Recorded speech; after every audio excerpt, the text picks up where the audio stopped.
Welcome to the Kimberly Guilfoyle Show, live on Rumble, where facts come first and where news is done right. And we begin with tragic breaking news out of Tennessee, where 3 students and 3 adults were killed in a school shooting at a Nashville elementary Christian school this morning. The suspect was reportedly identified as a 28-year-old female carrying 2 rifles and a handgun, and she was killed after actively engaging with officers on the scene. Police say the shooter entered the school building through a side door before climbing stairs to the 2nd floor, where she then opened fire. The woman is reportedly a former student, but authorities are still searching for a clear motive. And earlier today, the media was expecting Biden to immediately address the tragedy, but instead he started talking about ice cream. Watch.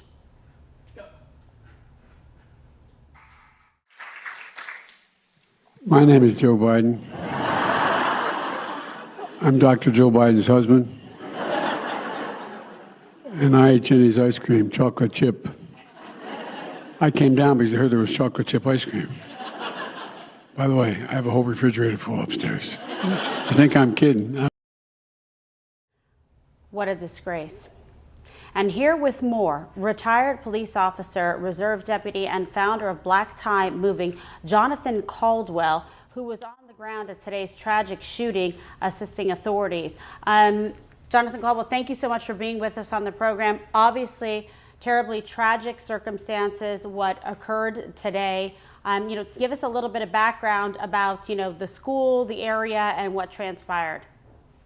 Yes, Kimberly, and thank you so much for having me on. Which was under better circumstances, but today is another tragic day in America, and I've unfortunately been involved in many critical incidents, and today here it hits very, very close to home, as I have a 9-year-old that is also in elementary school today, not far from here.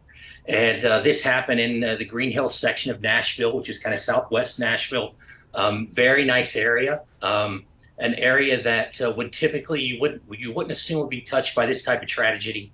But also, as you might imagine, the scene's chaotic. The first responders are doing an incredible job, EMS responding, but so many questions left unanswered. And for this profile that just doesn't fit of what we're used to seeing and what is normal. And it's sad to say that we have a usual profile in our world today, but this one just doesn't fit, and it's going to be hard to understand, and so many questions left unanswered right now. But I know that they are doing very well. They're having a reunification center over at Woodmont Baptist Church, not far from the school, and the community, as always here in the Nashville area, they cooperate and they come together and really do a great job in supporting one another.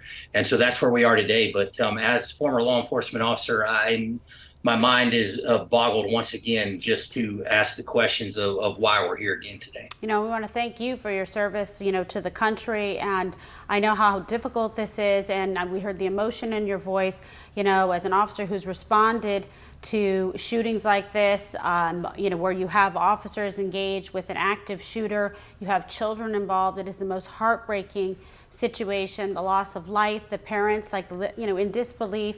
Imagine you say goodbye to your daughter or your son in the morning, give them their breakfast, and then you see this on the news. You're trying to get information, you want to get to the scene, and you're hoping and praying that you don't hear, the worst. But if you can only imagine, that's why my heart, my prayers go out to the families, to the first responders, people like yourself who have gone out there, putting it on the line to be able to make sure and secure the situation and the perimeter, and to identify a shooter and to get out of there with hopefully, as little of loss of life as possible. This is a tough one, I think, and I was on the officer involved shooting team, so I'd respond to any shootings where officers had to draw their weapon or discharge them in order to subdue a suspect and secure an environment or whatever was happening. A 28-year-old female seems like the most unlikely, in my experience, and you're saying in yours, to be someone that would go and do a shooting like this and then actively engage the police in a shootout. But the reports we have is that she actually attended that school. She's a former student, so knew the layout of the building and the classrooms, which is so disturbing. It's almost it really is mind blowing. If I was asked to profile leading up to this thing based on previous instances or statistics in general, this is just the last profile that I would pick. It's the last person that we would think, and obviously a disturbed person here to commit this kind of crime in any situation. But like I said, there's just going to be so many questions. Parents, the city, even first responders, and responding to. And thank you so much for complimenting the men and the women of our law enforcement and first responders. It's one thing to go engage a violent suspect. That's what we're trained to do, and what we're used to do in these units. But when you're doing that and children are in the mix, and literally having to even move past the active shooter style of training is not to render aid first. You're hunting. And to know these men and women going in this situation and literally possibly having to move past injured children, it is a mental state that is difficult to get into. And It's sorry, unbearable, to be honest it's with difficult. you. It's It is really, difficult. it's And I so appreciate difficult. appreciate you all's support for Nashville, for the Green Hills area, certainly for this school, and for the men and women that are over there doing this job today in the most difficult of Yeah, it's circumstances. just, there's no words to just say, just, thank God that we have people who are willing to put it on the line. And then obviously, we commend, the authorities and the first responders for getting there so quickly. You know what drives me Yes, ma'am. crazy? It's so awful when you hear some of the stories of some of the shootings that we've had where, grown men sit back and don't go in because there's an active shooter in there. And you've seen the investigation that have come forward for this, where they know children are at peril and, in danger. And it's so upsetting to me. And I remember No Parkland excuse. shooting we had here in Florida, and Meadow Pollock, who was killed. Her father's become quite an activist. He's a good friend of ours, still fighting, to get answers and to make sure people are held accountable. It's unbelievable. How could someone not just run in right away? Because you have such an unnecessary loss of life. Because if you have someone that's tactically trained like yourself to go in and breach and get through there and secure the perimeter, identify, like you said, your job is to go in there and hunt, to Yes, find the killer, find the shooter. absolutely. There is no other purpose at that moment. The other things come after, but in that moment and in these very kinetic situations, which we're witnessing time and time again across our country now, you have one job and one job only. And our country, and not to get too far off the beat here for this tragedy, but this non-training of police, some mental position that people think that Yeah. less training and defunding of our law enforcement is something that should even be on the table is mind blowing to me, because it's very likely that the officers, and I don't know them today, I was not there to witness this and see it firsthand as it happened, As of it was course, happening, right? as it was happening. But I'm quite sure that the people that responded in that moment were not our SWAT unit here in Nashville. These were probably patrol officers close to Good the point. area. Whoever was And so, closest and first yes, ma'am. units on scene to be able to get there in a timely fashion versus Correct. getting a SWAT or a TET team, tactical entry Correct. team in. Yeah. At the very fastest, our call up of a tactical unit can be multiple minutes, which you don't have in a situation like this. And so truly the active shooter training now, and why it's so painful, as you brought up, to watch some of the instances we've had. Uvalde is one, certainly, unfortunately, Right. that comes to mind, where there's a hesitation and a stopping. The training, just so everyone is clear, the training for law enforcement in this country is, if you pull up on a scene and there's an active shooter, you're fighting. Right. It's your day, right? You may not like it, you may not wish that, and maybe you don't even feel like your training has risen to that level. And you may but not you make are it through there. it. It's right. You may not go back home that day, but when you put this badge on originally, you knew that. Right. And if Absolutely. that's not okay with you, then on to the next job. But quite honestly, these officers that went in, and it's why all of our law enforcement needs as much training as possible, You're absolutely because we right. truly never know when they may be the one that their number gets called. And I've run through, several of these things where simulated shooting situation. They have some great facilities. My friend, the Attorney General Sean Reyes, has that for law enforcement and for his teams in Utah, and they're pretty incredible. And I wish and hope that every person who puts the badge on and takes an oath was able to get that kind of training, because guess what? This might have been one of, again, the least likely places that you would ever expect something like this to happen. But that's why we're praying for everybody. We'll be checking back in with you, Jonathan. Again, thank you so much for coming on the program in what I know is a very difficult day.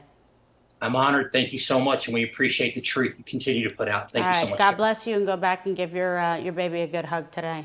All right? We will. Thank you so much. Absolutely. Okay, and we will continue to bring you the very latest as it develops. And our thoughts and prayers, again, go out to the families, the community, and our incredibly brave first responders. God bless them all. And many more developing stories to cover today, including a deep dive into the failures of the establishment media and why fewer and fewer Americans simply do not trust the press. Media critic and author Steve Krakauer will be here to explain more. And meanwhile, the economic warning signs for the Biden economy, they keep on growing as out-of-control spending continues to set the stage for more economic turmoil. Economist Steve Moore will be here to break it all down. But we begin today in Waco, Texas, where Donald Trump over the weekend held another massive rally in what felt like the real kickoff to the 2024 campaign. The speech laid out the values of the America First agenda, highlighted Joe Biden's failures, and predicted that in 2024, Donald Trump will have the greatest victory of them all. Let's take a look. After me, they're coming after you, and I'm just standing in their way, and I'm going to be standing in their way for a long time, and eventually I won't have to stand in their way, because in 2024, we're going to have the greatest victory of them all. We have the greatest victory of them all. And of course, the speech comes amid looming concerns about the weaponization of justice and the nefarious activity from far-left DA Alvin Bragg regarding a potential indictment over an alleged hush money payment back in 2016. Here's the 45th president's message for Alvin Bragg. Take a look. Gave over to various groups, including Congress. The new weapon being used by out-of-control, unhinged Democrats to cheat on an election is criminally investigating a candidate, bad publicity and all. You get bad publicity. It's the craziest thing. I got bad publicity and my poll numbers have gone through the roof. Would you explain this to me? Explain that to me, Dan. Mr. Congressman, you got to explain it to me because nobody else has ever heard of it. But you know what? It gets so much publicity that the case actually gets adjudicated in the press. And people see it's bullshit, and they go and they say, it's unfair. And remember, as the campaign season gets closer and closer to being in full swing, the media will be out in full force to target Donald Trump and his allies in any way that they can. This is usual business.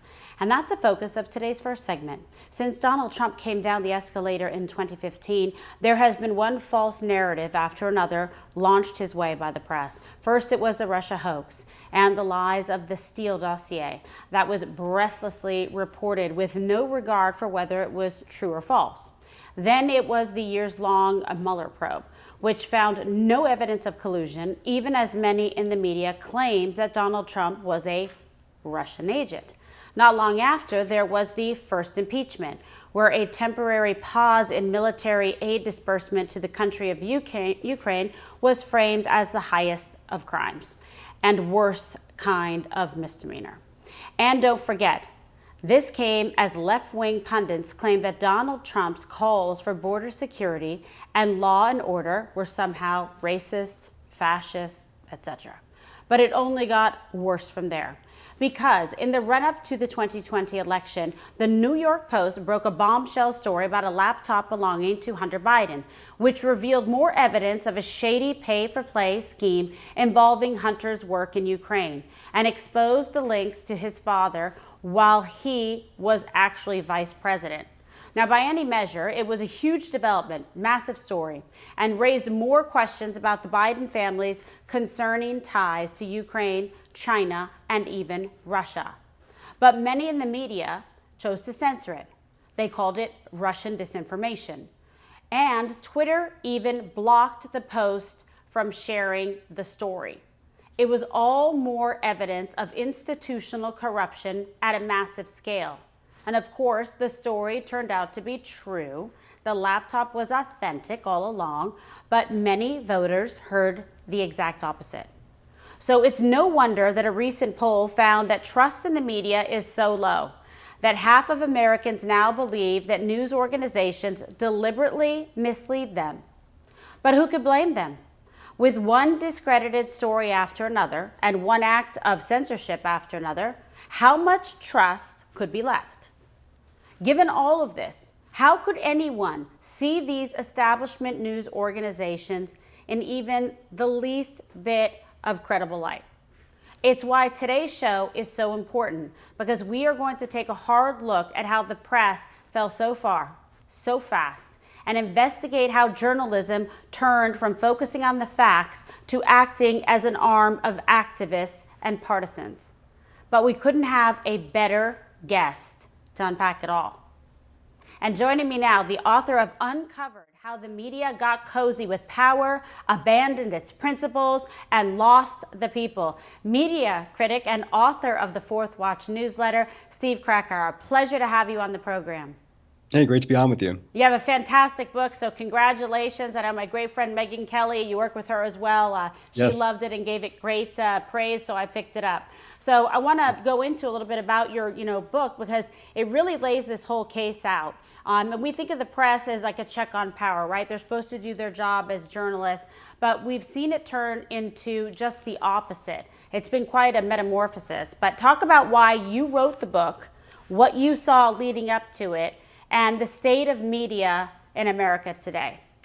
Yeah, it's concerning. I have to say, look, I'm someone who was in the corporate media myself. I worked at CNN from 2010 to 2013. Yeah. And I think during that time, this is not that long ago, there were valid criticisms of CNN when I was there. And I write about some of those in chapter 6 of Uncovered. But something fundamental changed. And I really tried to understand, well, what was it? In the last 7 years, something got significantly worse to now it was maybe the right that didn't trust the media before. Right. Now it's independence, completely It's falling true. off a cliff. So what happened here? And I think there's a couple factors, and I do lay this all out, but the Hunter Biden laptop is a great example of this, because I start my book there because this is, it shows you two things. First of all, the narrative is suddenly more important than the facts, okay? The narrative about Russian disinformation and just move on to the next thing. That's one element to this. And there's a lot of stories about narrative over facts when we look at COVID and so many other stories. But the other big thing is censorship and suppression, that the media was once a check on power, was once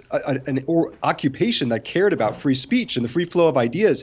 Now they are just another arm of censorship and collusion with powerful figures in government and in tech censorship platforms. So I think that's a huge change. Before, at the very least, there was this goal of objectivity, this goal of free speech and getting the story right. Now that's completely out the window.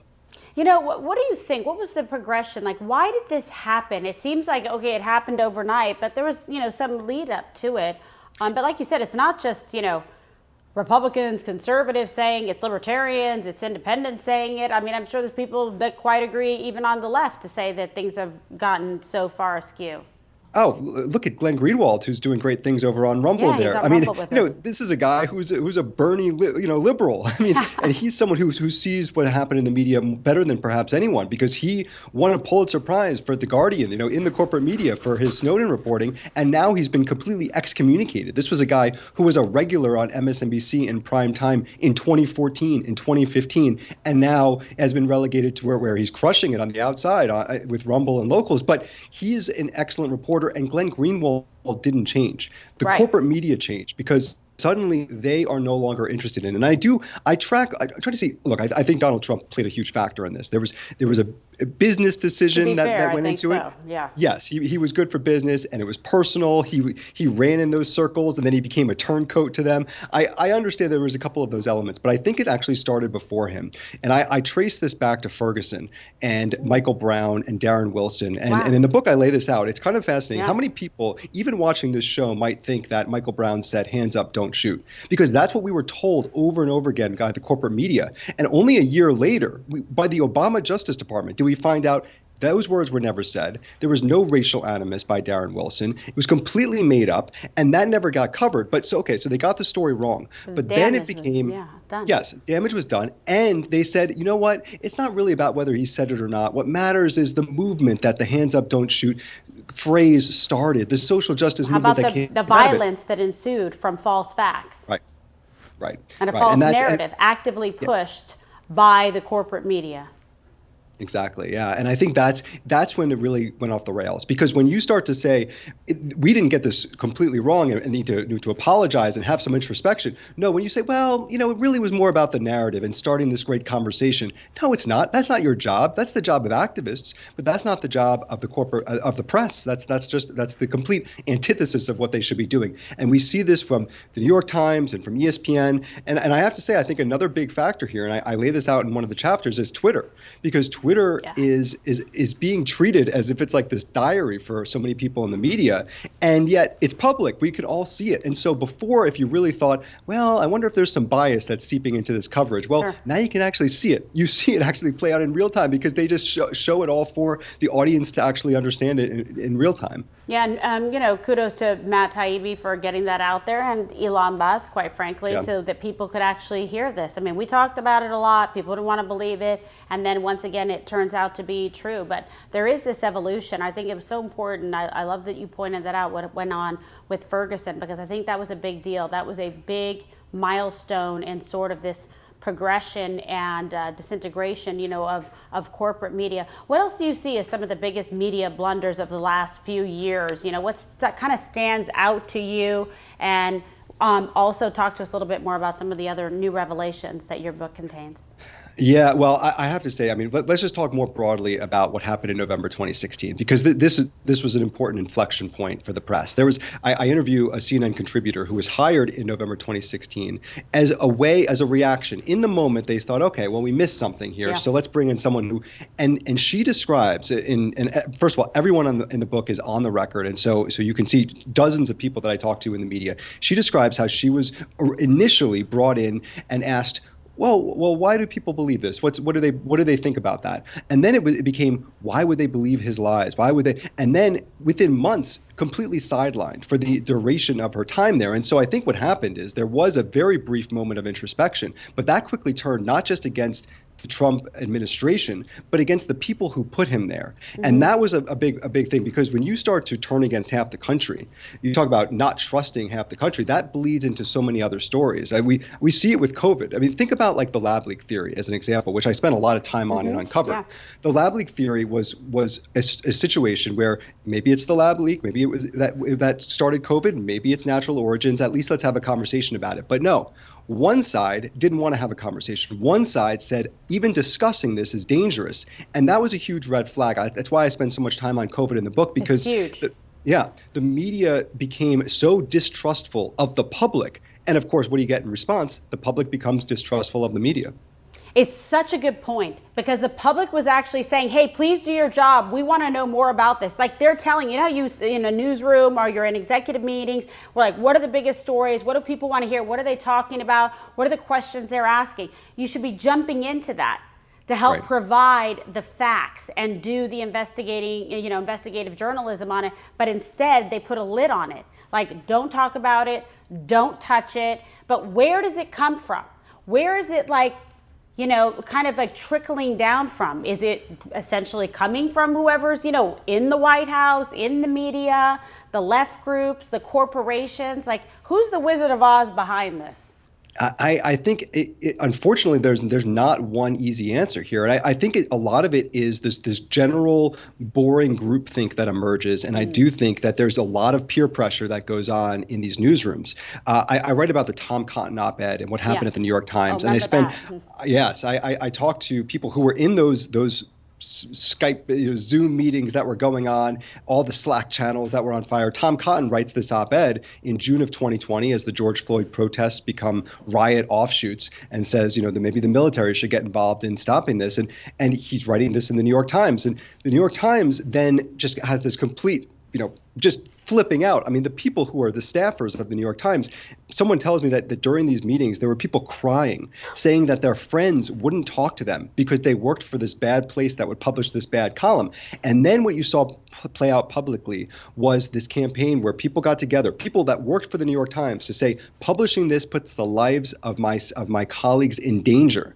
And they were able to get an actual top editor fired, and more changes happened there because they were able to exert this pressure through these campaigns on social media. And that tells us a couple things. It tells us that the young people in these newsrooms, people that don't have a lot of power, if they can band together and do it publicly, they can actually make their bosses make really bad journalistic decisions, but they can actually have that power. And it also tells you that the people that are in these newsrooms don't understand journalism. No, they believe that publishing this is dangerous. If you believe publishing words is dangerous, you don't belong in journalism. But that's where we are now. Yeah, but it's like mob journalism. You know what I mean? Yeah. Like, that's what it is. And you have, like you said, the groupthink. You have a certain, people in there with an agenda. And I also think, the pandemic, the fact of the matter that so many people also were like remote and the whole deal, there became this entitlement thing where everyone was like kind of equal at home and like, putting in their viewpoints and giving this whole like mass opinion to try to affect the news cycle, affect what was covered, decide what should be, censored. I saw a lot of that too. And I think it hurt these news organizations.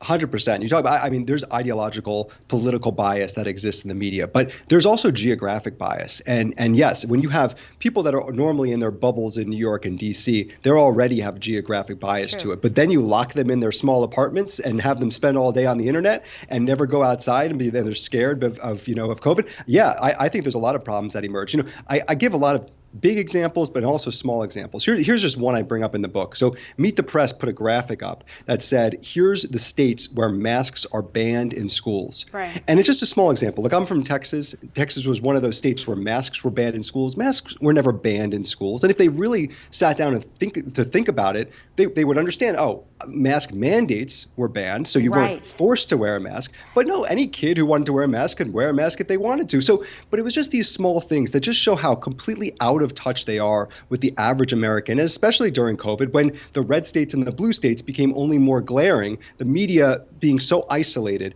really was not serving the public. Yeah, it's really crazy. They play semantic gymnastics with people, and they use words and semantics for their to further their own agenda, misinform people, try to indoctrinate them, make them think that there's masks aren't allowed, masks are banned, but they're not. So we saw that. We saw that in Florida and other places as well. I want to talk to you a little bit about CNN. I used to work at CNN as well. I've worked at a lot of different places. But when I first started out after the dog mauling case, I had 3 jobs. So I worked for ABC News, Good Morning America, and ABC World News. And then my own show on Court TV covering all the legal cases. And then CNN at night. And I worked for 2 people I liked very much, Larry King and Anderson Cooper, and sometimes, Wolf Blitzer. And when I was there at CNN, it wasn't so bad.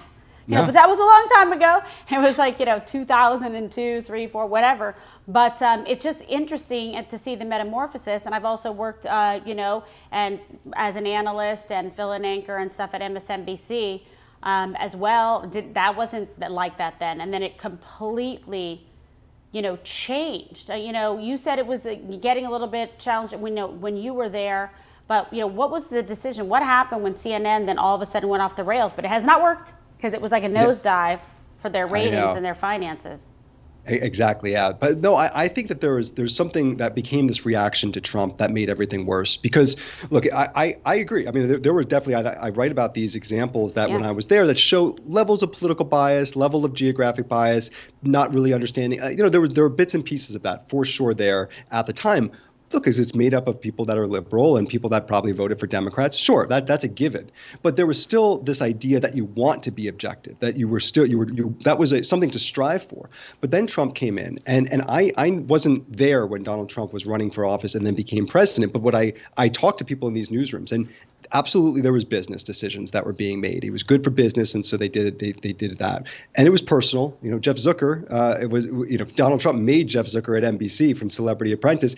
Jeff Zucker was at his wedding, and then all of a sudden Donald Trump turns against them. It's personal. But there was also an element where they believed, and I mean, it's completely ridiculous, but they believed they were in this existential fight to save democracy. They really did. It was Watergate every day. And they believe that. And so what I would say to them is, and to anyone who believes this is if you believe that, let's just say you actually believe that, then that's when you need to double down on your principles even more. That's when you need to really adhere to your journalistic standards. But instead, they went the opposite direction. They just said, okay, well, the guardrails need to be off because this is too important. We need to be, giving our monologues every day and calling things lies and going overboard. And then, we need two sources to put something on the air. Well, maybe we'll just use one. Oh, the New York Times has a source, so let's just go. It just became completely untenable. And then when you abandon those journalistic principles, the audience sees that. They see that they don't trust you more. They trust you less because now you didn't even stick to what you originally said you were going to do, which is just give the news, just give it to the straight. I also think there's a little bit of it where I felt like CNN sort of chased the tail of MSNBC because MSNBC decided to pivot and go all the way, let's go all the way left with Rachel Maddow, all these people, which it was not like that before. Before you had like Chris Matthews, Harbaugh, you had Dan Abrams Report, you had a lot of stuff. But then good old Keith came in. That got a little crazy. And then just they were so angry all the time. You know what I mean? Like, yes. And then you saw like CNN, like, oh, this seems to work. Let me go counter program to Fox News. And they try to go all the way to the wall, but it didn't work for them. And I have to say, MSNBC is a really interesting case study that I spent some time on because in 2020, I think Bernie Sanders got screwed out of the primary in 2016 by the DNC. But in 2020, it was the DNC and MSNBC because I trace in the book Joy Reid, Chris Matthews, people that were really, when they didn't really look like Bernie Sanders was going to be that nominee on the Democratic side, they went all in against him and for Joe Biden in a way that it's almost shocking to look back at the way that they really went all in. And what is that? That's them fearing the institutional power that they once had. Maybe Bernie Sanders was going to upset that on their end. They could not have that. And so there became a lot more. He was like Trump on the left, on the so left, to speak. exactly. And so they don't want that. So, there's parts of both sides that are going for the same deep state, institutional, we can control this, it's a model we understand, versus, the rogue elements coming from the left or the right that aren't part of that machine. 100%. There's so much more agreement, I would say. You would know this even better than I would about in these cable news green rooms, the agreement between the supposed right and the supposed left. They probably agree a lot more than your average person on the right and the left that are in this country, that are throughout the country. I mean, it is a general group think no matter what, whether you put a D or an R next to you when you're a cable news pundit there. And then you have these renegades like a Donald Trump or like a Bernie Sanders on the left that really cause panic. And I have to also say another element to this is the guilt that I think the corporate media felt over how they originally covered Donald Trump and Hillary's emails, and they think that they were somehow responsible for Donald Trump's rise, which I think gives them way too much credit. But that's also what we saw in how they didn't cover the Hunter Biden laptop and other stories. They were like, well, we can't make that same mistake again because we feel so guilty about what we did the first time around. Yeah, and you know what I thought was interesting? I'll bring it to today. If you notice, the New York Times put out an article I thought was like, wow, this is an interesting development because they put out an article saying that this is, improper, essentially criticizing the prosecution of Donald Trump, the, looming indictment by Alvin Bragg's Manhattan DA's office. And that, to me, was a little bit surprising. But I don't know. How did you see it? Yeah, I think that let's just be totally cynical for a minute. I think that there's a real conversation going on about, does an indictment of Donald Trump at this stage help him politically or hurt him politically? I do too. And I think that they're starting to catch on to this a little bit because if the last thing they would want is to help Donald Trump politically. And I think that even people in the corporate media that certainly don't like Donald Trump, the idea that this potential very politicized prosecution that's going on in New York could lead to something that actually might empower him and his supporters, that's something they want to kind of put the kibosh on right now. It's so true, but it's like I just question, like, who are the strategists behind this? These people are bad at media. They're bad at politics, like they're bad at life. And I'm not even being facetious. I am telling you, it makes no sense to me. Why are you making, once again, like a folk hero out of the guy, saying you're going to arrest him, you're going to put him in jail for a case that the Southern District declined to pursue, that the FEC declined to pursue, that Donald Trump got an award, a judgment of $300,000 against Stormy Daniels? Like, this is not bright. This is not smart. And he now is raising more money than ever. He's doing incredibly well. He had the rally in Waco, and it's just, they're playing into it. And it's like history repeating itself from the missteps of corporate media. Setting, like, they're like paving a gold, pathway to the presidency. Here we go again. I know, it just feels like it's deja vu all over again. In Uncovered, in chapter 5, I call it the Trump addiction. Yes. Because I do think that there's an element of that. There's something that they can't even help themselves. They are so addicted to it for a variety of reasons. And it shows up in the Hunter Biden story and COVID throughout. I mean, everything is connected. I mean, look at the way they became obsessed with January 6th. It just became this stand-in for Donald Trump for them. It was a way for them to attack half the country again, in the way that they covered that over and over and over again, and still to this day. So yes, I think that there is an element of the corporate media that is so addicted to Donald Trump and to their own coverage of it, to their own relationship with him, that they just cannot help themselves, and we're going down that same exact path. I think you're absolutely right. It's pathological. I feel like I'm watching an episode of Criminal Minds, and we've got like the whiteboard up, and there's like the center nucleus, and it's like Trump addiction, and then all the tentacles like spin off, and then you have all the news networks up at the top, like feeding the beast. I mean, that's how I see it. I go, what is going on around here? I'm like, get a brain, people. I hate when people are bad at what they do on the other side. It's no fun, because you're just like, you guys are making this too easy. I don't know. I'm a competitor. But I'll tell you, your book is fantastic. I think it's one of the best books that's out there right now. So people should totally get it. You'll really learn a lot. And we're super excited to have you on the show. We hope you're going to come back often, because you've got a lot of great ideas and you make a lot of sense. Thanks so much, Kimberly. Appreciate it. All right. Be well, Steve. All right. And thank you. And we're going to continue to follow up on all of his work. Much more to come on the program, including a close look at the state of the Biden economy. It's not pretty. With economist Steve Moore, our great friend. He's a genius, and that's just coming up. But first, I want to thank our sponsors like Goldco, because gold and silver can protect your retirement savings from inflation and dollar devaluation, which is a serious thing in this Biden economy, or lack of economy. You can roll over your 401k, your IRA into precious metals and safeguard your savings. Like, look out for yourself. God helps those who help themselves, because you see these banks folding left and right. I'm just reading the news. I see what's going on there. And this is the way that you can safeguard your savings, and you can do it tax. You hear that? Tax and penalty free. So from precious metals, IRAs, to direct purchases of gold and silver, Goldco, a phenomenal company, has helped thousands of Americans diversify and protect their retirement savings. So it's a simple formulation here. We want to support companies who support you, instead of supporting woke companies who hate us. We don't want to do that.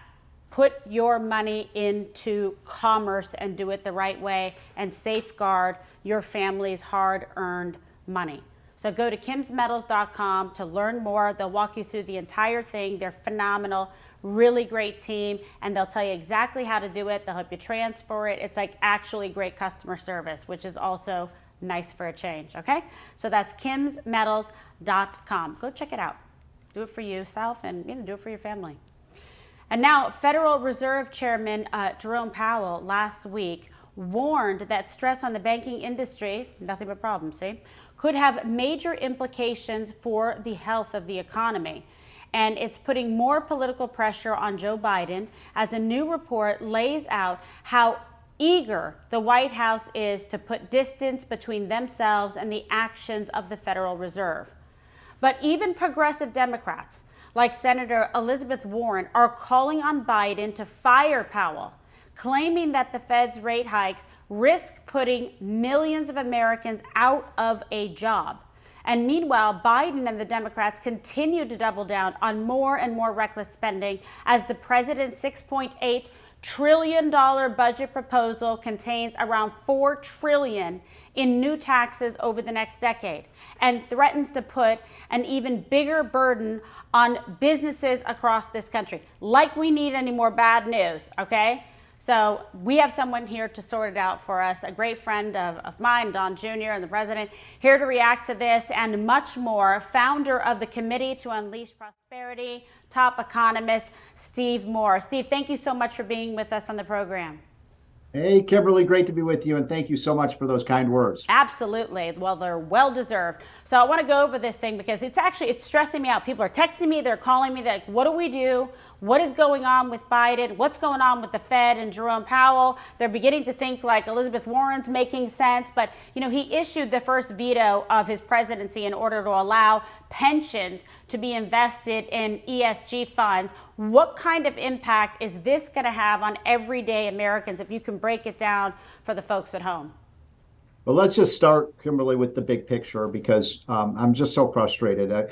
We wouldn't be talking about all of these economic problems that you just mentioned, you know, the runaway inflation, the problems at the border, the fact that we're, you know, not producing enough energy in this country. And there wouldn't be talk of a recession. There wouldn't be talk about bank failures if Donald Trump was still president. I mean, you know that. I think most people know that. And in fact, I would make the case to you that the economy would be absolutely booming right now. And I want to make sure that your listeners and viewers understand, and I think they probably do, that it is just a fat lie when Joe Biden says he took over an economy that was in collapse. No, he didn't. The economy in the last 6 months that Trump was president grew by 11%. We were just, you know, all the businesses were reopening from COVID. We had the vaccine coming out thanks to Trump's Operation Warp Speed. People forget about the importance of that in terms of getting our businesses and our workers back. And so I want people to understand that there's no reason that we should be facing all these economic problems that we have today. We should be sailing along at a very fast pace. So I think that, you know, let's face it, the American voters made a big mistake in 2020, and hopefully that will be corrected. Now, Biden issued, you're right, Kimberly, Biden issued his first veto, and that veto is going to be very hard for him to defend, because what he's basically said is we're going to reverse 100 years of standard practice in America, which is if you invest your money, your pension money or your retirement money in an investment house, Kimberly, they have what's called a fiduciary duty to get the best return on your money. If you put your money in an account, or I do, we don't want them to play politics with that. We just want to get a good return so we can retire with a nest egg. So this is, I want people to understand, ESG is just a tax on your pensions and your lifetime savings. And, you know, for rich people, that might not be such a big burden.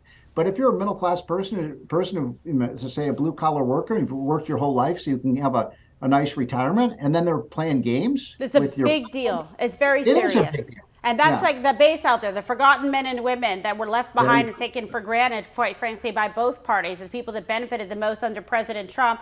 Now Biden is pinning, you know, the tail on them to say, okay, now we're going to go ahead and just disregard people who've worked so hard, who really need that money, and this is putting them in a perilous position. It is. So I call this putting politics ahead of pensions. And I think it's a violation of all the rules about how pensions are run. And the Congress, the Republican Congress, with Democratic support, Kimberly, said, no, you can't use ESG. And ESG is just, you know, climate change, racial equity, all these other things. Those might be fine. But, you know, if you want to invest in that, make your own decision to do it. I don't want people making those decisions for me. And so the evidence is very clear over the last several years that these ESG investments in things like solar panels and wind and this company and that company, because they have diversity and they have LGBTQ policies and they have transgender bathrooms, those policies, those investment funds do significantly worse for your money. In other words, you're getting a lower return. And do you know, Kimberly, what industry had the top return in 2022? Nope, that's why you're here. Oil and gas industry. And guess what? The I ESG could have funds, guessed that. they sold them. So they sold the stocks that did the best. And so people are angry about this. I got to tell you, Kimberly, I do a lot of radio and TV and shows like yours. And you write a lot of very good opinion pieces too about this. They're mad because Yeah, they know people are mad. they know that this is reducing. Person wants to maybe buy a little house in Arizona or Florida when they retire. Aw. Now they may not have the money to do it. Yeah, this is the problem. It's just it shows such a disdain and a total disregard for actually the hardworking folks out there, for what we really need to be paying attention to as this big whole chunk of this country that is like right there in the center, and you're going to put total disarray and instability and throw it in. I mean, it throws a wrench in everything, and it is completely disruptive, to commerce, to the economy. It just, it feeds, the whole like recession situation on, but people are getting it. And that's why, elections matter, votes matter. People got to get it right, because we've seen the difference. Don't say that, Joe Biden was going to be a moderate, he was going to do this and that, and everything was going to be fine. He was going to stabilize everything, do a good job with the economy. He has not. He has not done so, and this budget is very, problematic. What other things are bothering you right now about that? Well, everything you said is correct. And, you don't have to take your word for it or my word for it. Just look at the most recent polls. I saw one just a day or two ago, and these numbers jump around a little bit, but not a lot. It was something like almost 80% of Americans rate the economy as poor or, bad. And by the way, those numbers are completely flip reverse to where they were under Trump for most of his presidency. People 2/3 to 3/4 Americans rated the economy as good or great under Trump. Now they're rating it bad or fair under Biden. And so Americans aren't feeling the love for this economy. Biden's running around the country now with this crazy invest in America idea. Yeah, I'm all for investing in America, but why don't you remove the obstacles from doing it? Why do you call for, as you just said, a $4 trillion tax increase on investment? There's an old saying in economics, which is not that complicated. If you want more of something, you tax it less. And if you want less of something, you tax it more. So why would he call for all these? He wants to raise the capital gains tax, the corporate tax, the small business tax. He wants to tax unrealized capital gains. That means if you made $50,000 on a stock and you haven't even sold it, he wants to tax you on it. You know how insane that is? The people are going to get the money to pay the tax. It's like phantom money that you don't even have, that you haven't even made a decision about, and he's trying to penalize you for a potential future financial decision. Insane. We've never done that before in this country. I mean, it's crazy. Oh, you have to laugh or you cry. I mean, it's just nuts. Yeah. So if I sound a little frustrated, I am, because these policies are so contrary to where we should be in this country. I didn't agree with everything Donald Trump did, but I always knew that everything he was trying to do was to put America first. Right, for the right reasons. America's interest the best. For the right I used to, go into the Oval Office. I like Trump because you could argue with him. You enjoy it. Yeah, exactly. But he always, even when But he listens. He likes you to go in and tell him and present your opinion. Yes. And I'll say this about him. He is somebody that will change his mind to do the right thing, but you have to make a compelling case and he'll take a look at it. It's not like he goes, I'm set in stone, and he leaves it that way. Something else that's really important, Kimberly, our Committee on Unleashed Prosperity did this that came out several months ago, where we looked at the top 80 officials in the Biden administration, starting with the president and the vice president and his cabinet. And we found that the most of those people have 0 years of business experience. That's none, amazing. What qualifications? So contrast that with Donald Trump, who was a businessman, and so many of the people he surrounded himself were people who knew how to build a business and how to create things.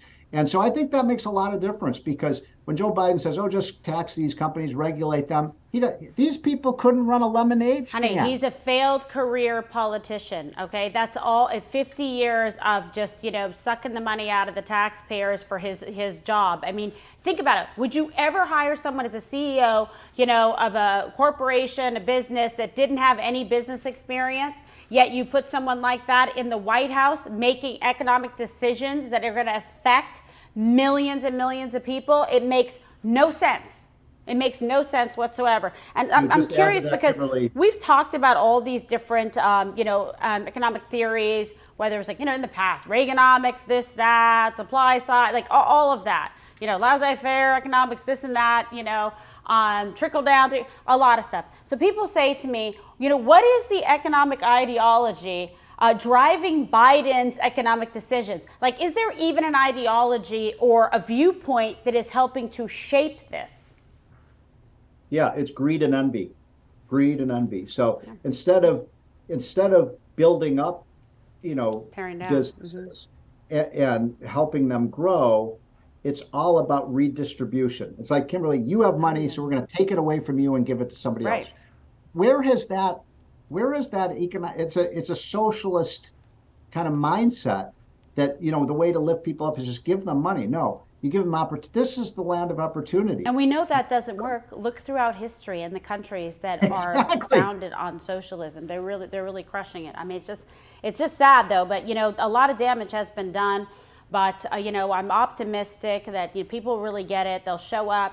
At the polls, and that we have to win races. We've got to like now we're controlling Congress, but you got to control the Senate, and you've got to control the White House. You really do, in order to be able to achieve these results. I think you did a nice job of contrasting what the Trump economic plan was versus what the Biden plan is based on. But where do you see us going? I hate to use the R word, but people are really concerned, the folks at home, about recession or what they should be doing, with their money. Do you have some comforting advice for them after we've driven everyone off a cliff, me included? I'll just say that, look, if I knew if I knew we were going to have a recession or where the stock market was going, I'd be a real rich person. But I will say this, that I believe that if we stay on the course that we're on under Biden, and if we were to enact anything like his absurd, crazy, lunatic budget, we will face a financial crisis in this country. Now, I don't know if it's going to happen in 3 weeks or 3 months or 3 years,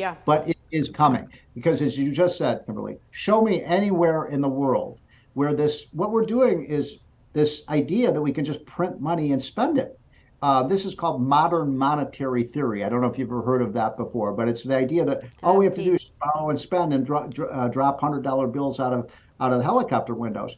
And that, I call that the Venezuela, Argentina, Bolivia, and Mexico model of economic development. It always lands in a crash landing situation. So we are, and by the way, what I'm saying is obvious, right? Everyone knows what we're doing. But they're still you can't borrow $2 trillion a year after year after year. Kimberly, if you just went out and ran up your credit card month after month after month after month, that's not going to have a happy ending. Nope, it sure isn't. Anybody will know that out there.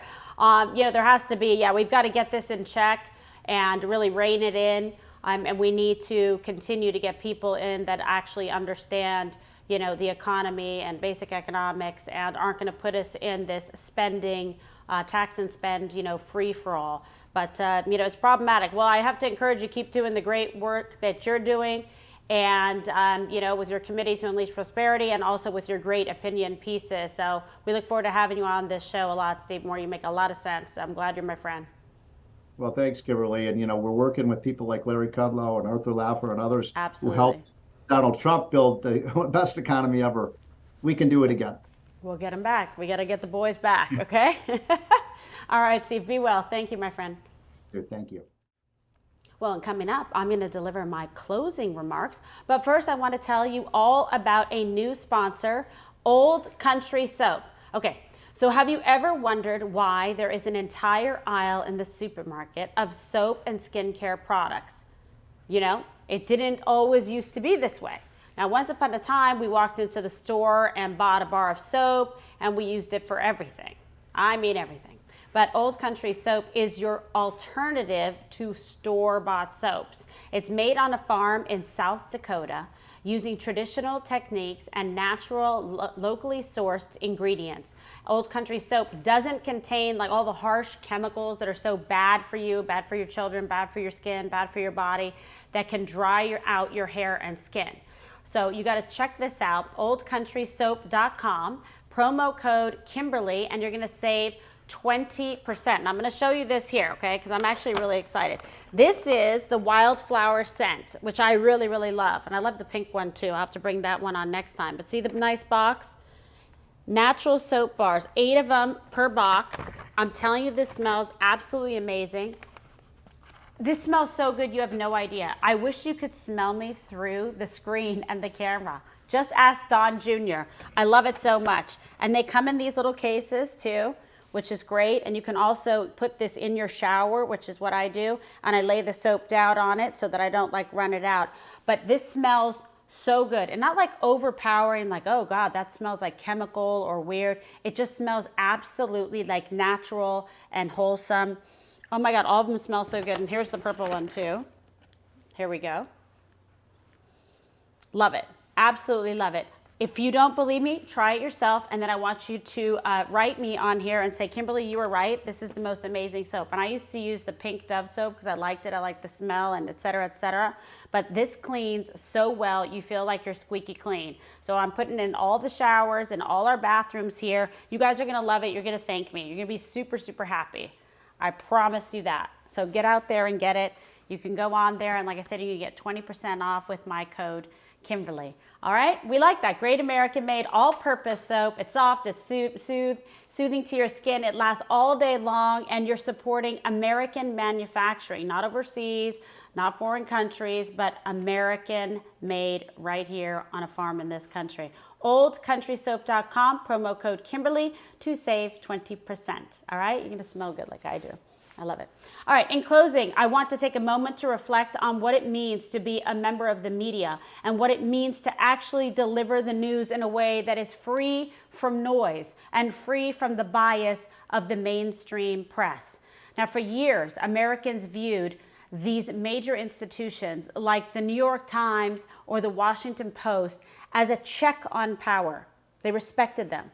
But instead, many of these so-called news organizations have shifted to doing the exact opposite and are now acting as mouthpieces for the leaders that they choose to support, and a smear machine for those they despise or don't agree with.